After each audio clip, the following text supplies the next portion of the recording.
I'm Peter. I'm the CEO and co-founder of Vizzu. I'm joined by my co-founders Simon and Andrew, and of course we Hi. have Gerbo, the dog god, right next to us, who's going to help us through our first and one and only launch webinar. So, what are we going to do here today? First of all, we're here to celebrate this big event that our product is finally launched in beta, and now everyone in the world can join in and just register on the site and start uploading data and create animated data stories, which is great news. And we wanted to share this great event with you. And talk a little bit about the history, like the path that we took to get here. Also show you how the tool works, give you sort of like a live demo. Then we'll talk a little bit about the future, what we think the future holds for Vizzu, and where we want the product to evolve. And also we're going to be joined by one of our angel investors, one of the first people who believed in Vizzu so much already in the early days that he was willing to risk some of his hard-earned cash on our success. Jared Schreiber, the CEO and co-founder of Steam Academy, and you'll hear from him why he decided to invest in Vizzu and what he sees in the tool and in the team.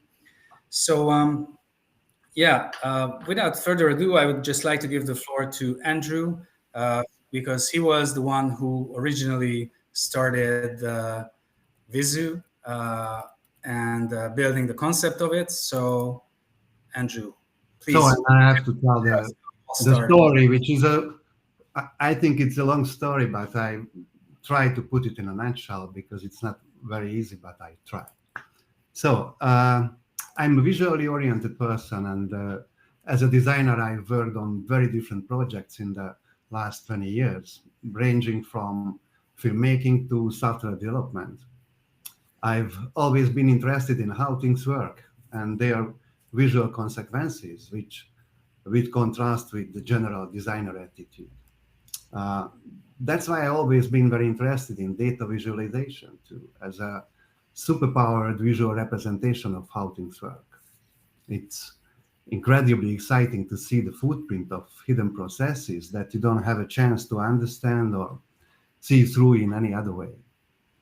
But I was annoyed that when I wanted to visualize data, I had to use tools that required me to learn a different language, a different logic than the visual language of charts suggested.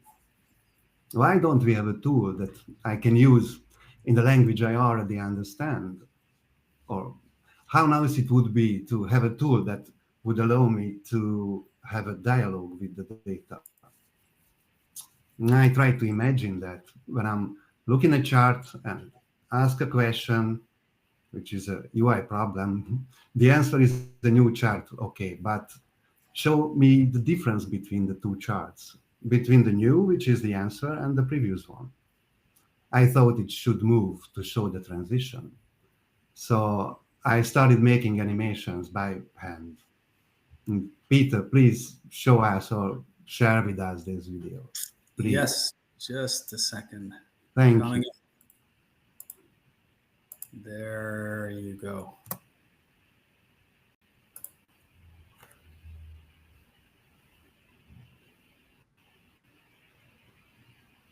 Can you see it? I can't. Yes, they are. Thank you. I love them. It's funny to watch them. This was one of the original videos that you created by hand, right? Yeah. So what happened? So I took simple data sets and started making vector-based animations. I know it sounds a bit weird, but with Flash. And in the meantime, I realized that the rules I keep in my mind while animating are completely generic. No matter what chart it is, the properties of the elements are changing during the animation, but the relationships between them follow a set of rules. In the middle of this process, I met with Simon and showed him what I was into. he said it, look, quite interesting. He was happy to help me write down these rules uh, in a more exact form. But 2 weeks later, he said that he would rather stop and start coding instead, because the two are essentially the same in our case. I think that's how we made the prototype. Yeah. Simon, would you like to continue? Because I think that was mainly your part. Uh, yeah, what happened is that when I first seen these um, flash animations, I immediately thought that, oh, this is such a unique and interesting idea. And as a developer who has interest in computer graphics, I thought that this is really something I want to work on. However, it seemed like a really difficult problem to tackle. It's like a really nice challenge. Uh, so what we first needed to have is a generic chart engine uh, which can render all the chart types not separately, but just like setting the different parameters of the engine. Uh, and when we started to doing this, we realized that yes, this way we can, with one engine, will be able to render all the chart types and also the intermediate charts between them, which we needed to build the animations. So this is how the whole tool started. And first, we only built a library, which was the chat engine, and then we started to experimenting with it. Yeah, and so basically, Simon and Andrew built a prototype that was already super powerful. It was amazing. You could build animated data stories with it. It had its fair limitations. It was super painful to use, to say the least. Don't But show it, Peter, please. no, I'm not going to show it this time. Don't worry. Okay. But anyhow, it was amazing to see, and it showed real potential. And around that time, I joined, and we tried to figure out how we can like gather some traction and some proof, and just bring it to the world, at least the concept of animated data storytelling, and why is it so powerful, and things like that. And so we started working together with different publications and created stories for them. We created stories that we shared online. I'm going to show you just a couple of those. Just one technical thing. I see many of you have already found the chat option. This is great. Say hello and everything. So we'd be happy if you could just say hi to everybody else. And then you're also, please just add some questions you might have. There'll be a separate part at the end of the conversation, but also if you have a question that we're happy to answer those too. If you add a question mark at the end, the system will just notify it as a question, and we can see that separately. So yeah, and let me just show you a couple of examples for these early things that we did. Actually, the first ever public Vizzu was yeah, Andres is already laughing. So yeah, just a sec. It's coming up. Let me know if you can see my screen.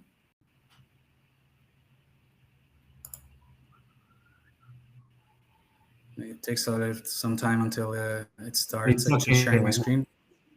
Okay, so this is a news article on one of the local news sites. It's an article about how much money the public television in Hungary spent on different things. And as you can see, there's a Vizzu chart in it, and the viewers could just click on it, and then it moved, yeah, as you would expect with a Vizzu chart, to a different state and showed certain stuff. And you could just like drill down and see different companies that got some money from there, and you could even drill down further on and see how much was spent on different shows. So it worked really nice. But in reality, it was a slides.com presentation with a ton of different slides that we had to just generate the videos for one by one, and then put it all together, and then just connect the whole with unique interactive buttons. So I wouldn't wish for any of you to go through this pain. But at the end, the feeling was that there is an animated data story that the viewer can run on their own. And it was really fun. And actually, it increased the amount of time people spent on this article, like 4 times the average compared to the average of this news publication. And then the other thing we did with these public data stories, mostly on Reddit, like this one, for example, I really love this example. It was created by Simon, which shows how much a chocolate bean farmer gets from a $1 chocolate bar.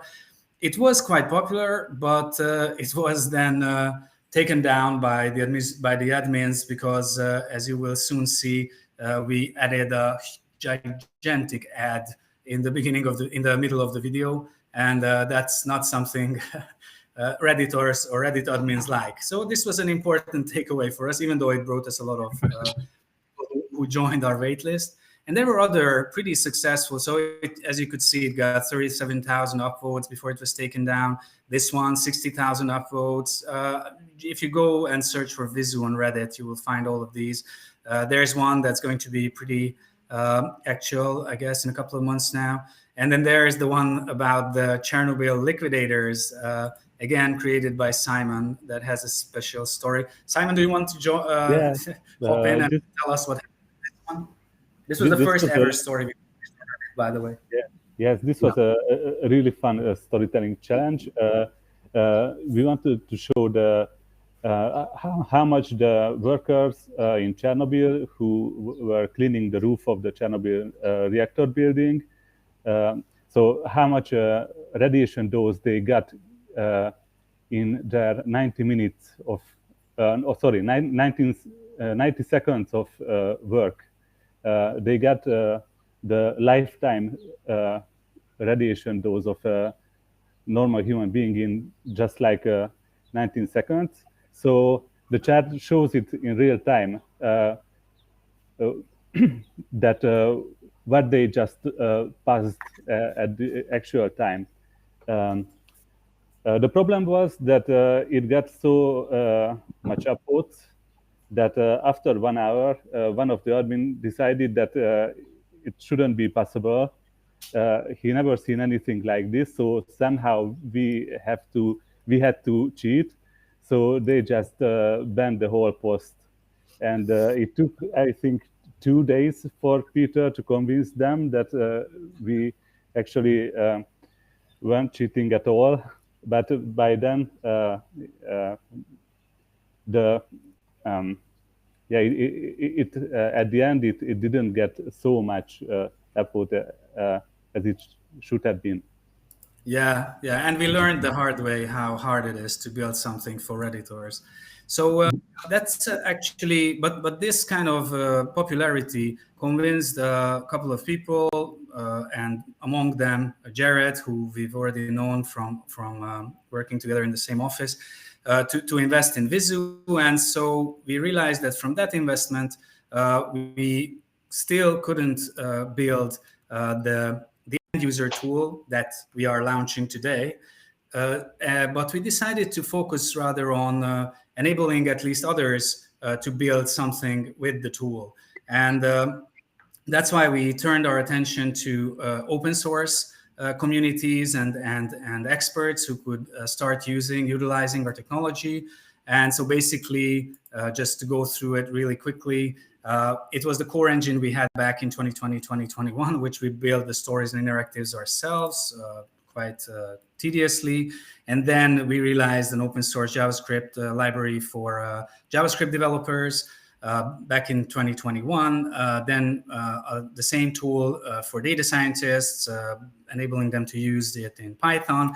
And then like around 2 years ago, we came up with the first solution where people outside of this team could build interactive animated data stories using Vizzu. It was called IPy Story, and it gathered a lot of attention among data scientists. I got invited to a ton of different conferences. I went around the globe, from New York to London, to Berlin, to Vienna, to you name it. It was gathering really nice traction, and it enabled us to then again raise an additional funding round last year, led by Interactive venture partners, and also we were joined by Two Sigma, one of the biggest hedge funds in the world, and because they saw the potential of Vizzu and what it can become, and that was the point we could start building the tool that you see today for real. So around a year ago, our team quadrupled in 2 months. We are now a little over a year ago, it was the 3 of us and 2 people part-time. Right now, it's more than 10 people working on it full-time, and a couple of experts helping us out. So that's how we really ended up here today. We are very, very happy that we finally are able to just share the power of animated data visualization with anybody. I think maybe, Andrew, you have a couple of thoughts about what we achieved, or at what stage we are compared to the vision that you had.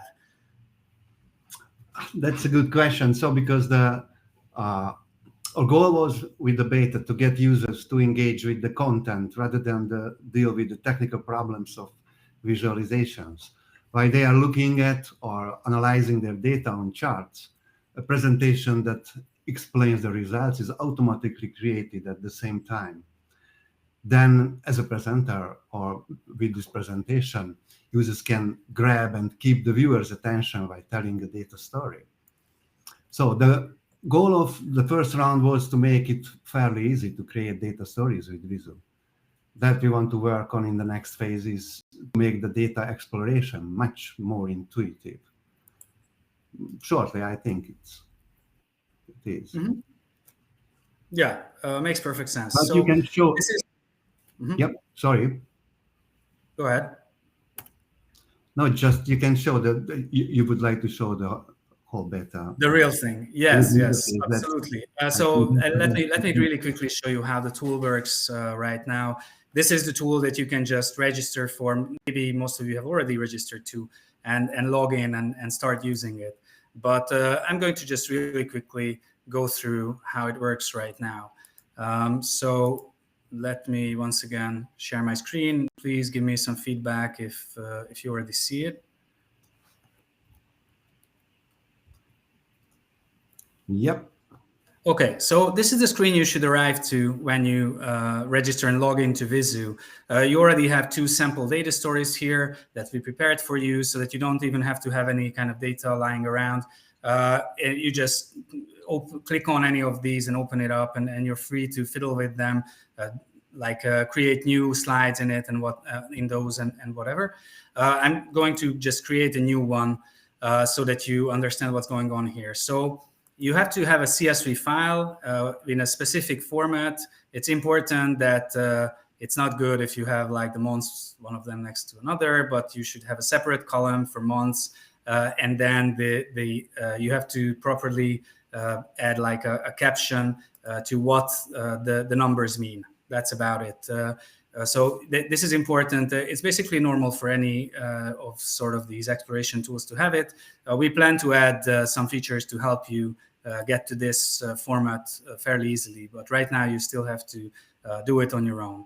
So I'm going to just open up a CSV file that I have on my computer. It's about Apple's sales results. As you can see, we have the year, we have some height category, product, revenue, inflation-adjusted revenue, and sales volume in there. And Vizzu automatically finds out what column constitutes to what.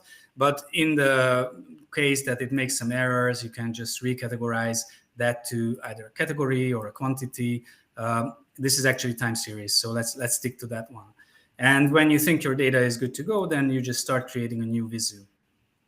So the first thing you need to know when you arrive to this screen is to find your data series that are hiding under this plus button. Here are all the columns that we had.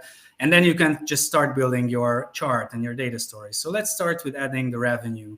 Right away, we have the aggregated amount of revenue over the columns. So this is summarized. We can actually count the average, for example. So like change the way. So this means that on average in the years in the data set, Apple made $56 billion of revenue, but altogether it amounts to $2.8 trillion. And then by adding a new slide, I still have to do it manually. Soon this is going to be automated.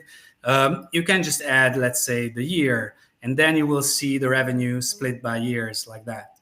And so it's all good, but you might want to tweak a little bit about the visualization, so to be able to see it more in a way that you imagine it should be. And for that, you can just use these suggestions. These are basically different visualizations, all of them based on the chart that you added to already, so the revenue and the year to your slide. And then you're free to change all of those. Now, I think in this case, a line chart would suffice. So that's how you can see the trend, and it's a growing trend, as you can see.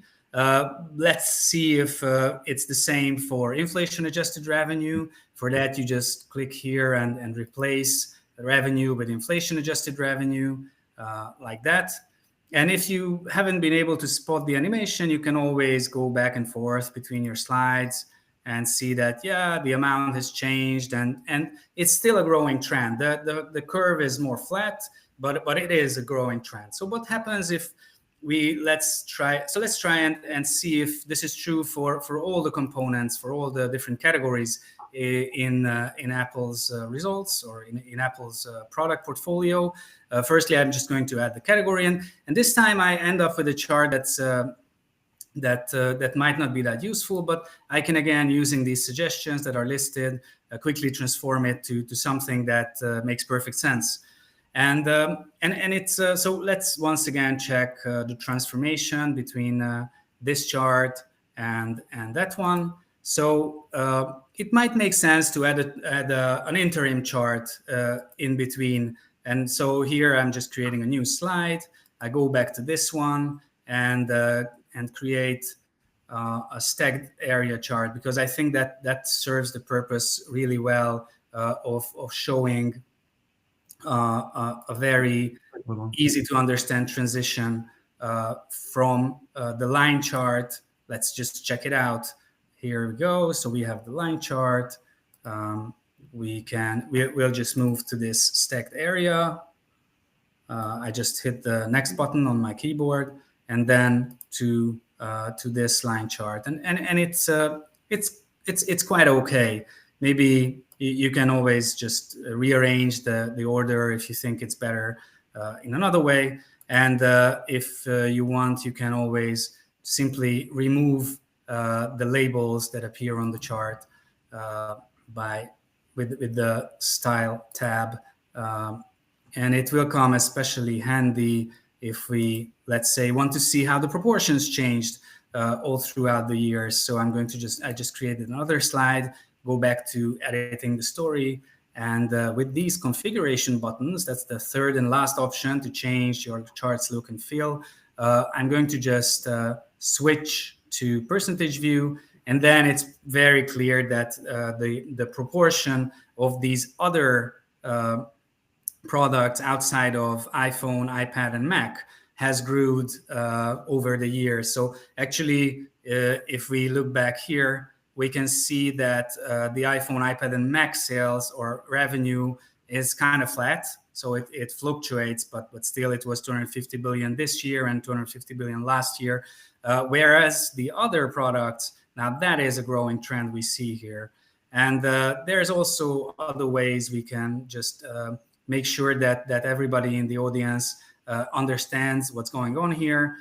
We just need to, with 2 steps, switch this one to an area chart and then split the view. So here it might even be easier. And again, I'm just fiddling, I'm playing around.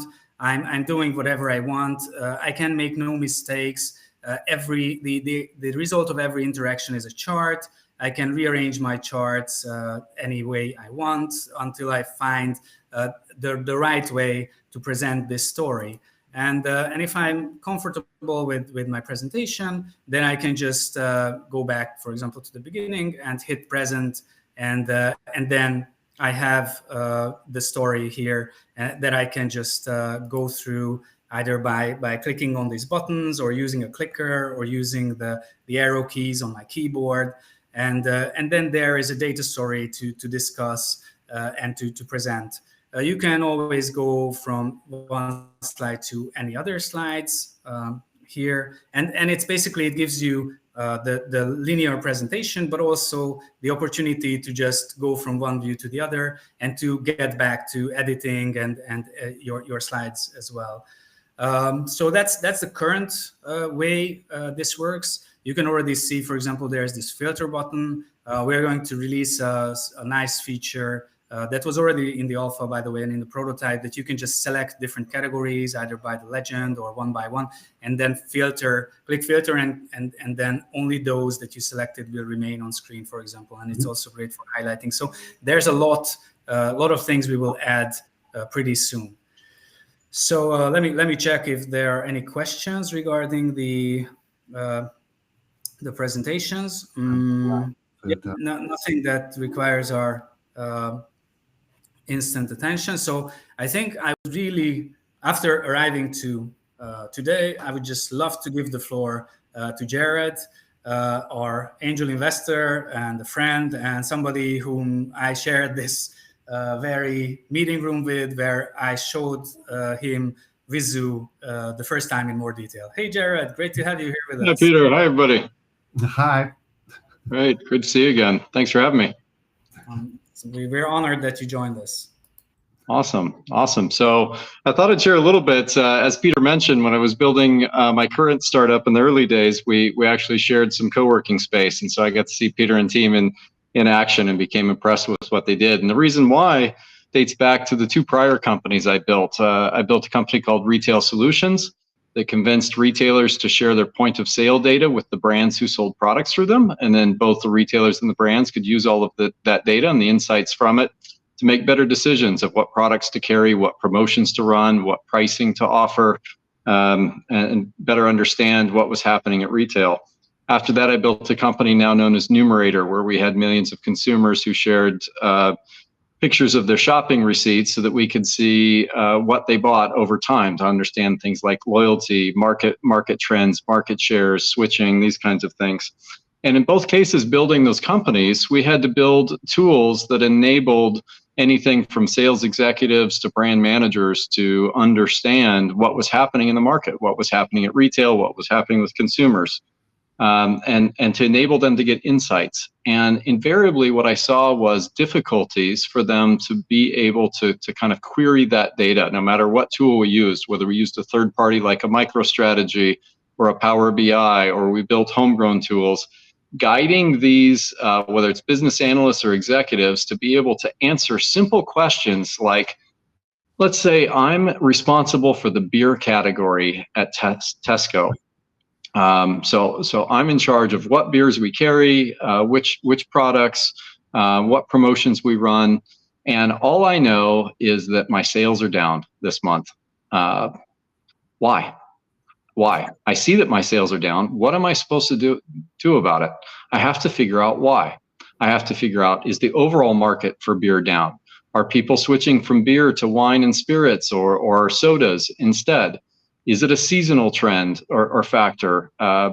Is it because we're out of stock? Is it because a promotion we ran last month, people pantry stuffed and stocked their cabinets and fridges full, and now they don't need any more beer?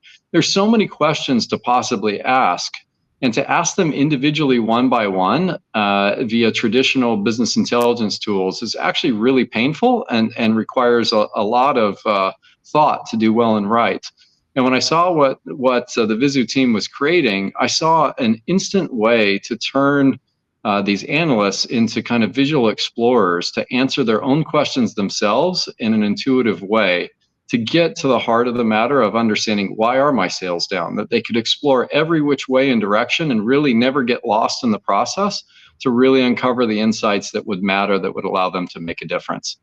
And so the visual exploration I thought was incredibly powerful, but also someone who would have to take insights and analysis to brand managers, to sales executives myself. I saw the power of visual storytelling. You know, it's like the difference of storytellers of old with picture books and photographs moving to motion pictures.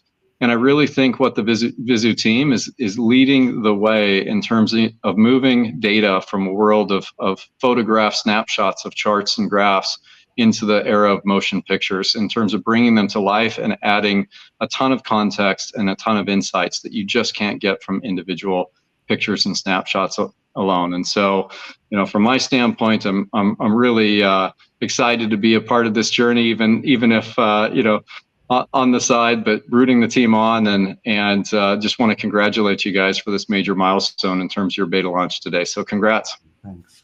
Thanks. Thank you very much, Jared. And I have to say, you had our full attention the first time when you mentioned beer in our conversation. So, and then let's go into the cinema. Yeah, no, that was amazing. And actually, this whole sales are down, and I don't know why kind of situation is very much something that we all felt like, okay, now Jared gets this. Jared understands the vision that we're working towards, and also instantly with his super entrepreneurial and storytelling skills, gave us a great example to take and to try to explain others why we're so obsessed with our animated charts. And yeah, we hope that better sooner than later, other people will get excited and enthusiastic about animated charts too. At least now they all have the tool to experiment with them. Okay, so now that we covered all the past and the present, we thought we should look a little bit into the future before turning to the questions. Yeah, some people already started drinking as a result of us talking a little bit about beer. That's totally fine, and heat yourself up. That's the same thing we're going to do right after this webinar ends, so the launch event. And so I was thinking about, I mean, I know Andrew and Simon and myself, we all have a lot of ideas about how to move forward. Lucky for us, we're going to now have users from like many of them, and we can interview them, we can get feedback, we can make you know, different so based on their behavior, we could understand better what we built and how it could be more useful. So this milestone also brings us new possibilities to like evolve the tool and to make it handy and to make it work very well for you. So no matter when you start using the tool or when you get back to it, you'll find a feedback thingy right on the side, right within the app, and you will be bombarded with requests for feedback from us, because we really want to understand how to make it useful for you. But we also, of course, have our own concepts of how to move forward and enhance the capabilities, and taking away the abstraction even further, making it easier for anyone to just have this kind of amazing feeling of free visual exploration. And I would just like to ask you guys to share a couple of thoughts on that. Who goes first? Simon, maybe? Yeah. Yeah, so besides that, one of the things we added to charts are animation, and this was somewhat the main thing we did. But beside that, we also wanted to build a tool which anybody can use without any data visualization expertise.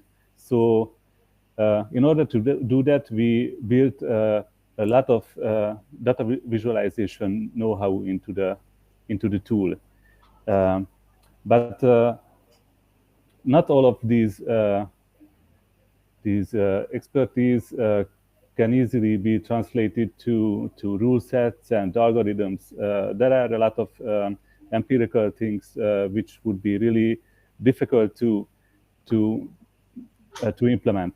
And here comes the where we can use AI to build our tool even more intuitive. So we see a lot of possibilities to embed AI into our tool, where it could help us come up with things which we couldn't do otherwise. Just to make an example, when a data visualization expert builds a chart, and the context of the chart, the things you put on the columns have some meaning which can easily be associated with colors, then he will color them that way. Like, for example, it's about fruits, then all of the fruits will have the color which describe that food, that fruit. This would be really hard to implement, but current AI technologies can easily answer these questions. That, okay, I have this data set. What colors should I use? The other example would be to help our users to get their data to the format what will be easy to process in Vizzu. We already had some experiments about it, and it looks like it can be done. And then you can upload any format of your data. It doesn't matter if it's this shape or that shape. It will just shape it to the way Vizzu can process it. But we have really a lot of ideas where we can use AI. Yeah, but you told everything about our concept, but I think I have one added value, which is just user experience. In terms of user experience, when you upload your data, on your charts are waiting in the editor for you to build your story from. All the fine-tuning options will be available, but finding insights will be even easier, much easier. And you can focus on the story building, because I think that is the most interesting part of the usage. That's just a small added value. That's all. I love all of these. I think I'm more I have ideas around the boring parts, but I love all the AI tools. Being able to just upload any kind of data and not finding an empty presentation, but rather something that is pre-generated for me that I can start working from. I think those are all brilliant concepts, and I can't wait to start implementing them.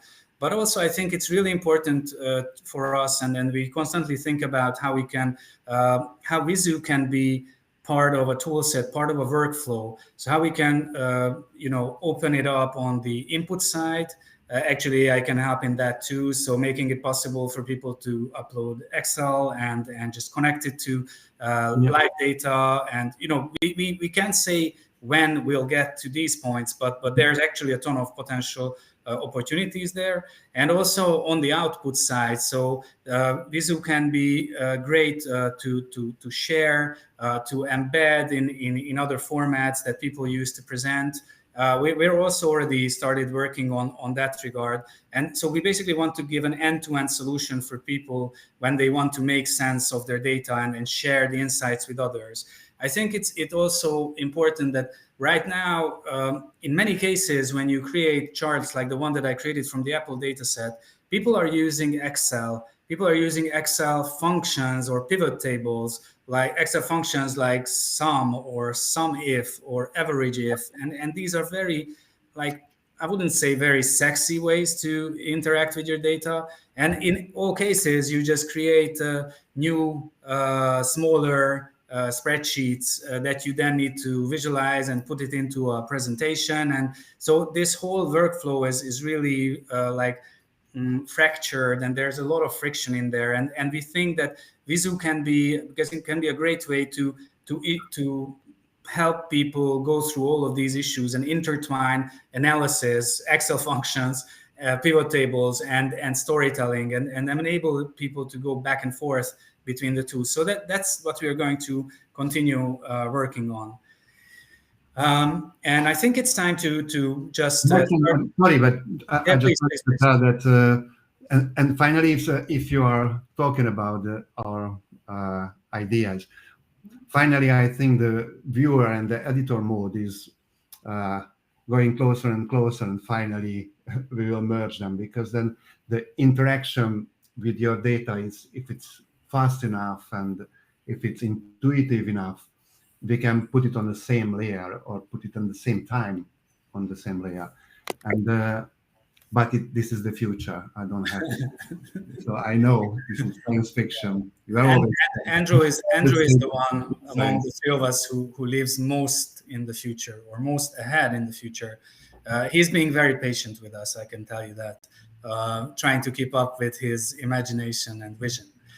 Okay, so I think let's refocus our attention on the questions. I see there are a ton of those. Thanks very much for adding them. And there is a way here in Click Meetings to bring all those to the screen. Yeah, thank you. Can I embed my presentation into my page? Asks Chaba. So not right now, but it's pretty soon. So it's on our roadmap. We can tell you when exactly we'll ship that, but you don't have to wait very, very long for that.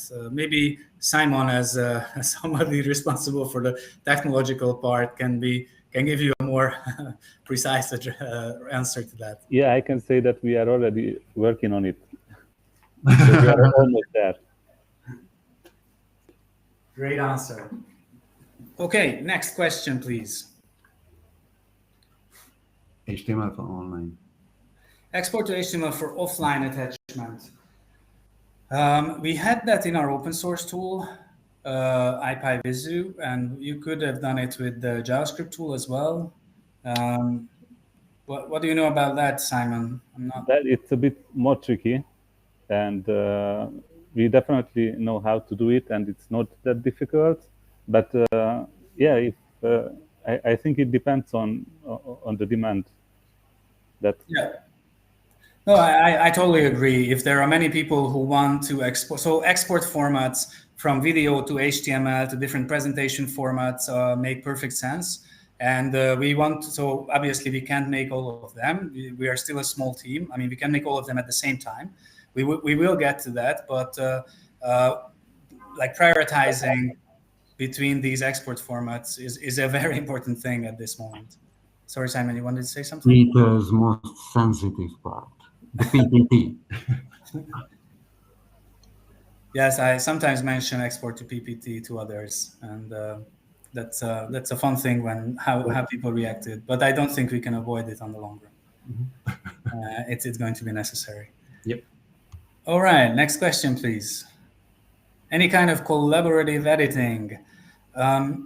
I think this is a really interesting question because there are many things people mean by collaborative editing. So there's the most advanced version, obviously, is what you can do in Miro or Figma, where you see the other person's mouse in real time and you interact with the same thing in parallel.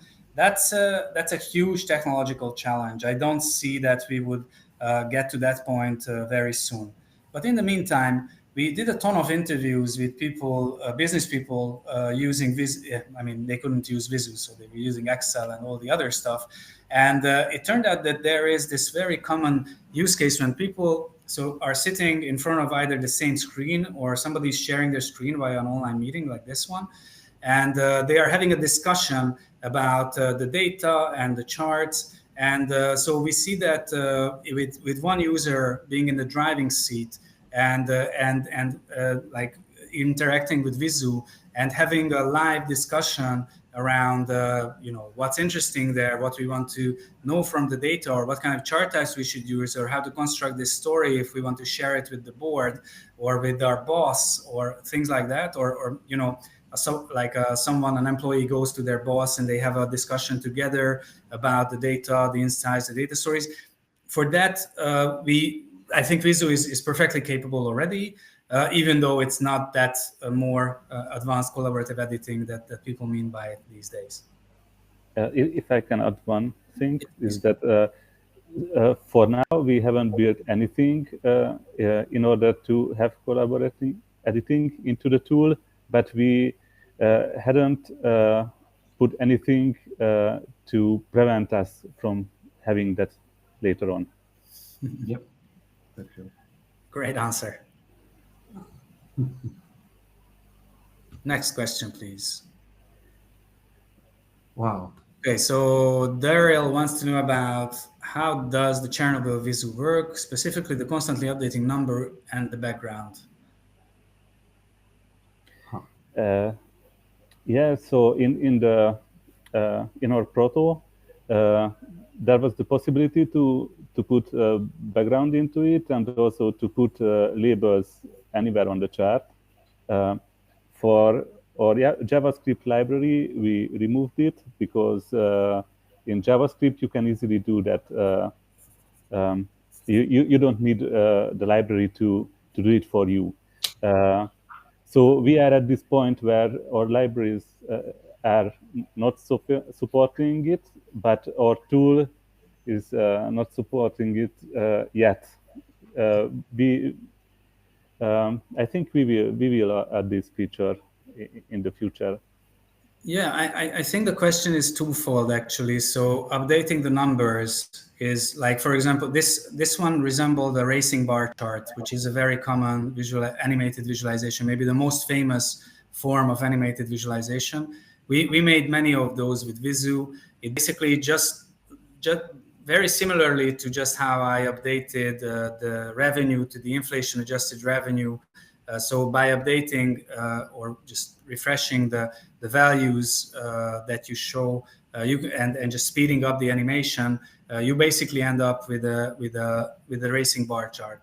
With that said, it's not currently a template or a feature that's right now available in the tool, but we will definitely add something like that. A similar use case is the scrollytelling, when you scroll through text and there's a chart that changes as you get to different parts of the story, which is also a pretty well-known data visualization or data storytelling format. We already have some early experiments with that, and again, the tool is absolutely available and like capable of providing this experience. It's only a matter of time and resources to make it possible for you to just create your data story, add the textual bits, and then just generate a storytelling piece that you can share with anyone. It's just a matter of time in that regard. But as I said, we have to prioritize with the what we do when, and the other part was the moving background. But that's again just a feature we need to add.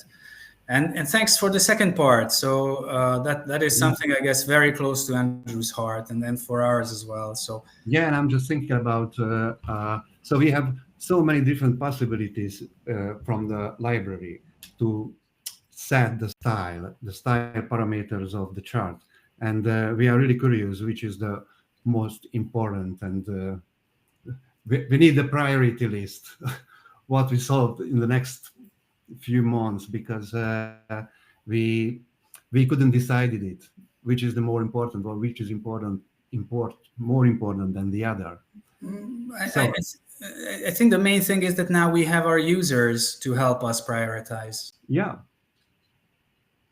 I hope, but that's a bit poor. The style settings is a bit poor now, and we put there a short text who wants what, because I think that will be the biggest help for us to decide it. Absolutely. Yeah. Okay, let's move on. Is it possible to share and comment on the slides? Not right now, but it's on our roadmap. And thanks. These are all great suggestions, and it's great reinforcement for us to know what to prioritize. So thanks for all of these questions. Next, please. Andrew is the visionary of the team, right? Yeah, I was thinking about Chief. Visionary is a fantastic explanation. Okay, so I was also thinking about Chief Wizard, but there are some implications that we don't want to be associated with. So the visionary is a pretty good one. We might keep it that. Thank you, Balázs. Is it possible to add branding, colors, and fonts backgrounds? Yeah, I guess it relates back to what Andrew just said about the styling options. For the open beta, these are very scarce. We specifically asked for feedback on that screen. I don't know if you had the chance to read the text while I was just very quickly clicking through the beta, but you have the chance if you log into your own account and check it out. And so we have, we don't have it now. We will add it, I guess, pretty soon. So that's something more to the top of the list of features that we want to add. Some of these at least. Okay, next one. Streamlit support for the new version. That's an interesting question. So Streamlit, for those of you who are not familiar with, is a great tool for data scientists using Python that enables them to build interactive web apps using only Python.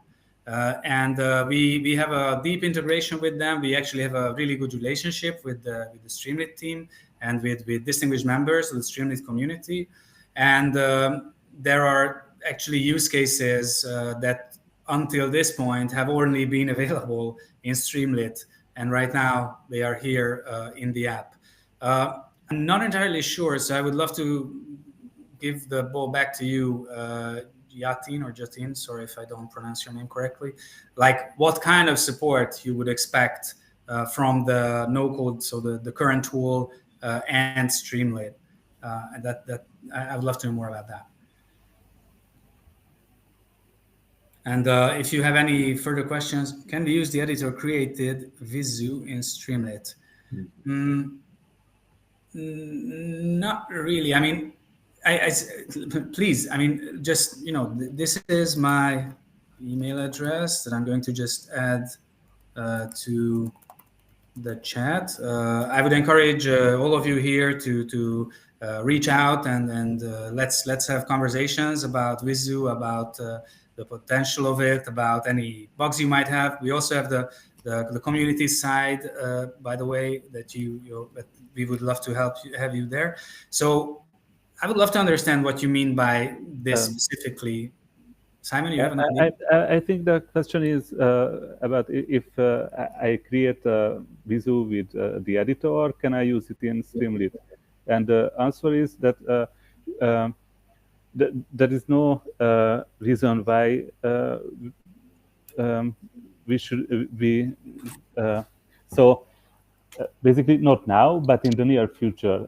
So how we represent the Vizzu in the app is the same way as we represent it in Streamlit. So there's that would be pretty easy to just export it to a JSON and then put it to Streamlit. But we don't have the export button now. All right, so our time is almost up. I would just like to show you one more thing before we go. So these are some ways to move forward. So first of all, obviously, just go to Vizzu.io, register an account if you haven't, and fiddle with the examples that we put there, or just grab a CSV and start making awesome looking animated charts and data stories. We are currently today on Product Hunt. We have launched there. If you are a user of Product Hunt and you can spare a moment to go on the site and give us a review or a comment, maybe even give us an upvote if you're already there, that would be amazing. And if you want to get in touch, you can use, again, either my address, which is peter@vizzu.io, or just write to the whole team or some of us at hello@vizzu.io. We always, as I said, we are eager to get feedback. We are very happy to now be able to turn on the discussion and talk more about how to make Vizzu even more useful. So yeah, thanks again for joining us today. Thank you very much. It was great. And now the real celebration starts. Sadly, Simon is still in Istanbul, and Andrew is back at home, feeling a little sick. But I guess all three of us will just grab a beer or something and pat ourselves on the back, since the others are not around, and and just celebrate the fact that after all these years, we now gave the opportunity for anyone to build animated data stories. Thanks again. Thank you. Thank you. Bye bye. Take good care. Bye. Bye bye.